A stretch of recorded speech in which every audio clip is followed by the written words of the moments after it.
What got you into running to begin with? Oh, so I really started running because I wanted to be a better basketball player. I love basketball growing up. I wanted to go to college and play basketball. And I would go to basketball camp, and my grandfather, and I think I told this story recently, just told me, well, they work hard every day, they run every day, they run like 7 miles a day, those girls that play basketball. And okay, well, if basketball players run every day, I run every day. And so I started running. In my freshman year, wanted to make the varsity team. We moved out of the country. It was 4 miles to the gym, so I just ran to the gym. And that year, I was the only freshman who made the varsity team, and I also was all-state in cross-country. And then the next year, I won state in the track and the mile and the 2 mile, and was like, oh, I'm actually better at this than basketball. And that was kind of it. I kept running. Wow. Your first win as a runner, take me back to that moment. The first time I ever won any race as a runner? Yeah. Well, I think I was a little bit surprised, but it just that was the bug that was getting me hooked. It was, everything that hurt during the race completely vanished whenever I won. And so I kind of addicted to the feeling. I liked that. I would like to do that again. And it was just kind of like opening up a bag of potato chips. You just can't have just one. You just got to keep going. Yeah. So. How do you prepare for running? It's a lot. I mean, honestly, I always say, never mind, maybe not appropriate. There's a saying I love to say that is, there's a fine line between, people often confuse being crazy and being passionate. And I can assure you I'm batshit passionate. And that's because I run a lot. I love it. It's something I do even if I'm not competing. It's what I do for stress relief. It's what I do to get my thoughts in order. It's what I do to have quiet time. And so I'm just, fortunate that something that is, to me, self-care comes with perks and rewards, where I get to run in races, and because I do it so much, I get to win those races sometimes. So it's just kind of a part of me now. Yeah. Are you competitive by nature? Yes. You said that real fast. No doubt, yes. I eat my food the fastest. I get to work the earliest. Just in general, I like to compete. It keeps it interesting. For us non-runners, what does it feel like to cross the finish line and be number one? I think it's just so rewarding. I mean, it's any sort of culmination where you set a goal and achieve it, whether that goal is to pass an exam or to get the job or to, finish a task. That checking the box, to me, it's just the icing on the cake. And like I said, because I run every day, it's a nice way to, make it worth it, to keep going, to get past the hurt. It just, it feels like a nice pat on the back, and more of a reminder of, to keep going. It's encouraging to keep going. So I don't know. I think I'm not necessarily, I don't think about it as the wins that much. People ask me sometimes about how I do it, and it's not really so much about the outcomes, but the process. I think I'm just in love with the process, and the outcomes are just a byproduct of that. Yeah. When you're starting a race, do you look around and see who else is running? Who's your competition? Oh gosh, racing, like life, is you cannot judge a book by its cover.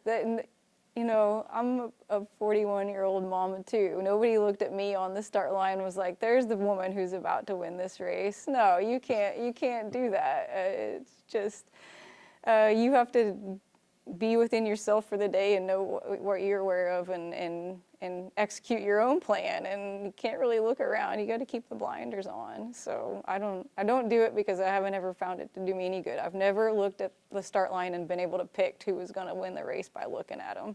Wow. Let me ask you this.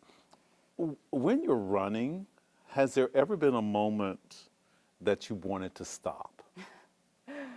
Oh, yes. Sometimes I've been moments where I have stopped. I mean, my first ever marathon, first one I ever ran, I was very ambitious, and I thought I'm going to qualify for the Olympic trials. The first time I ever ran a marathon, that was my goal. And I went to Chicago Marathon, and I don't know how many times I walked. I lost count. It just hurt. I went out too fast. It was a hot day. I eventually crossed the line, but yeah, sometimes the body just says no. Sometimes the mind says no. Sometimes you need to stop. But also, fortunately, most recently I did not want to stop. I was enjoying myself. So it kind of like I just said, it hurts less when you're winning. It hurts less when you win. So Yeah. To date, what do you think is your biggest win to date?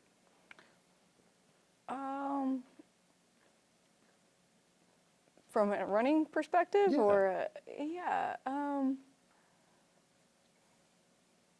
honestly, so that first marathon I ever ran, I really wanted to qualify for the Olympic trials.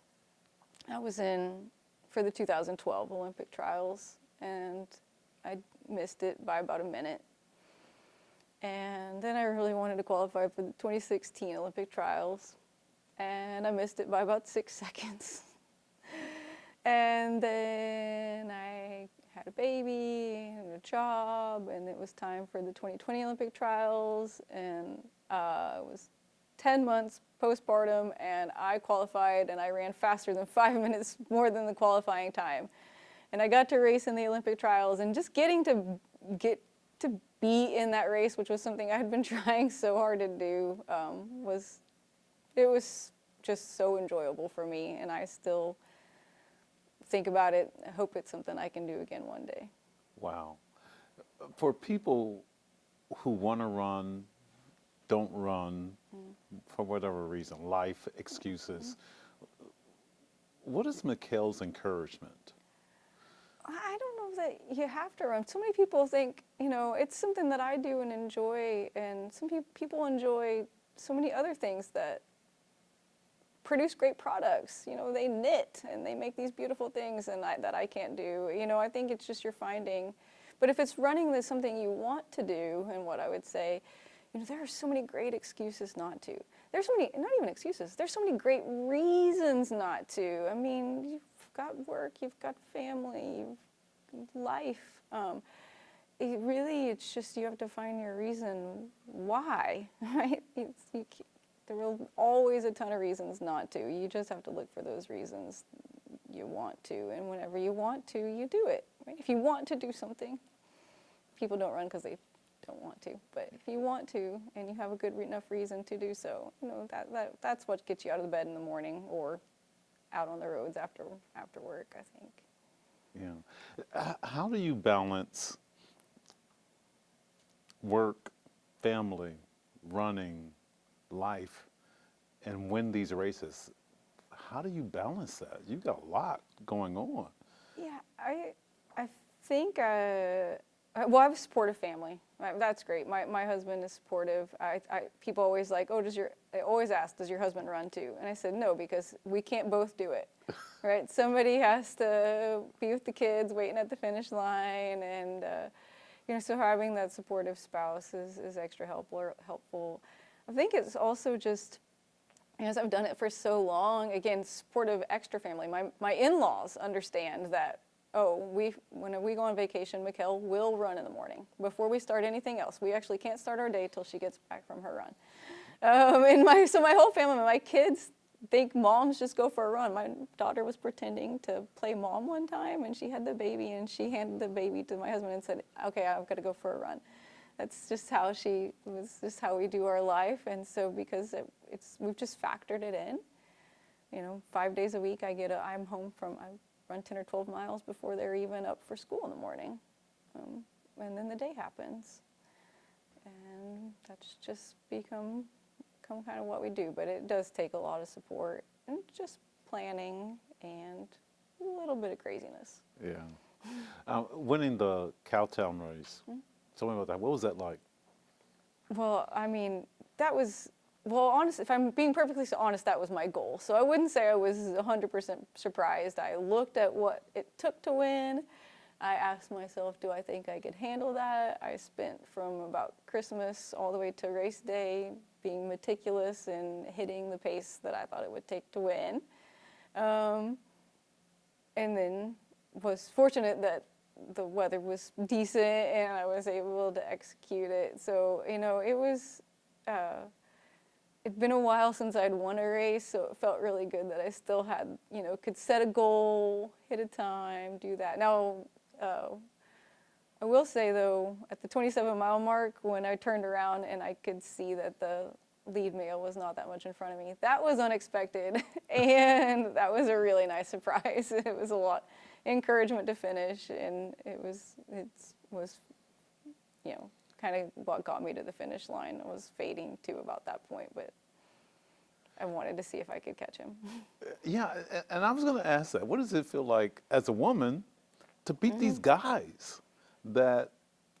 Yeah, I mean, it's good to beat anybody, but it's fun. It gets you the extra attention, and I like that. And it just reminds us that you can just compete, and you don't have to let who's around you. Again, you don't have to look at who's on the start line and say, well, I'm not going to win because she's here, he's here.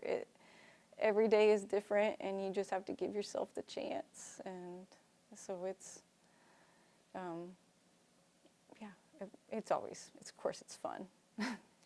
Have you, McKale, been able to use your profession as, a professor, your knowledge about nutrition, has that helped you take care of yourself and be able to run these races? Oh, knowing what to eat and when to eat and how to eat before a race, during a race, after practice for recovery, of course, is really foundational probably to my success. Is eating is so important and staying healthy. So so having that knowledge, of course, is very key to my success. And then having I think a career too, where my kids they know that I've gone for a run. They never saw it, right? I was back in the house before they woke up. It's the same thing here.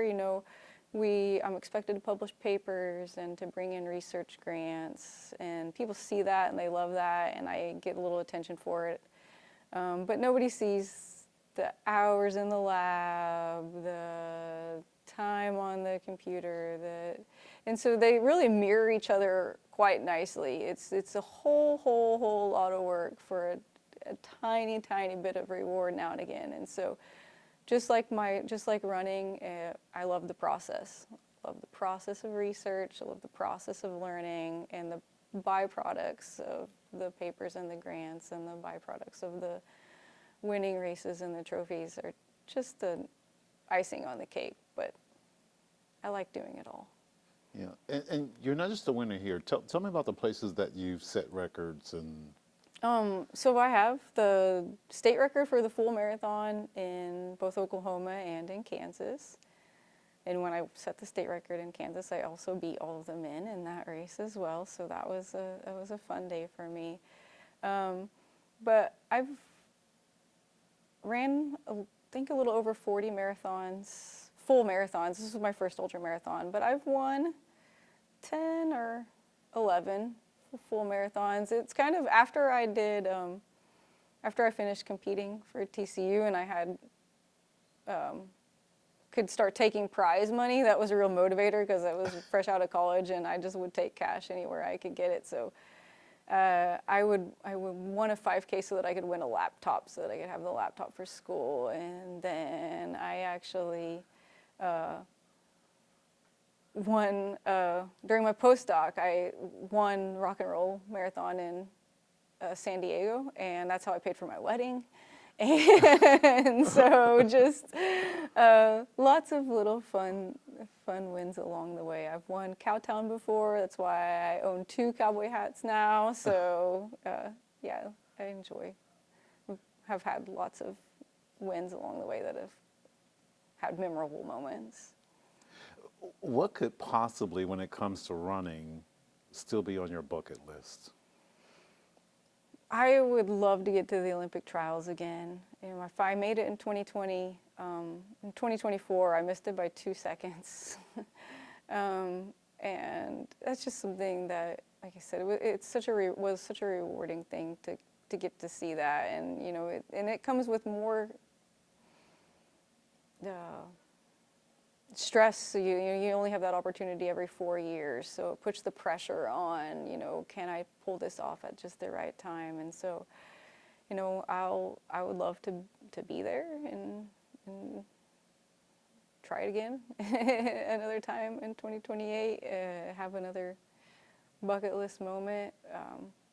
But otherwise, my next would just be hoping that one of my kids takes up a passion for running so that I can, you know, keep going through them and see them succeed. That would be a nice highlight. Nice. All right, good job. Thank you.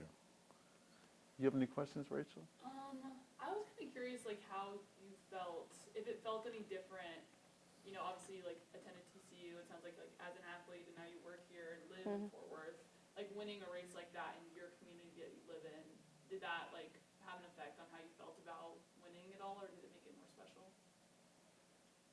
Yeah, I mean, I think one of the reasons I was able to win it is because now that I live here, to me, I said it just felt like having a home court advantage. I was, you know, started to get a little bit fatigued, you know, 20 miles in, and was thinking, oh my goodness, I have 10 miles to go. Once I hit those Trinity trails, it was like, oh no, I own these trails. I run these trails every day. Nobody's going to beat me on these trails. And so I actually loved that part of it. And then at one of the aid stations, I saw my physical therapist. You know, when I crossed the line, I looked to my right, and a student that I had taught that year. So of course, yeah, it was special, you know, sharing it with people I knew at that moment instead of having to wait till I flew home or drove back. Yeah, it was really neat being local now and winning a big local race like that. Nice. Okay, maybe one more question. Like, what do you think running and like being an athlete for so long? Like, I mean, you know, a lot of athletes play, you know, athletics in college and then kind of, you know, stop or choose a different passion, but maintaining this like excellence in this sport for so long, what do you feel like that's kind of taught you, or what do you I don't know, what do you think about yourself that you've been able to like do this for such a long time and be so excellent at it? Yeah, that's a really good question. I've heard people a lot like, oh, you're still running. People will say, you're still running? Okay. And at some level, sometimes it's that you're still running. Like, most people grow out of that versus, oh, that's great, you're still running. Wow, that's so admirable. And I guess I've said for me, it's just so rolled up now in who I am and what I do. I don't even think about it. It was, you know, most people, right, you would probably didn't leave for work this morning without brushing your teeth. You just don't even think about it. It's just what you do just to start your day.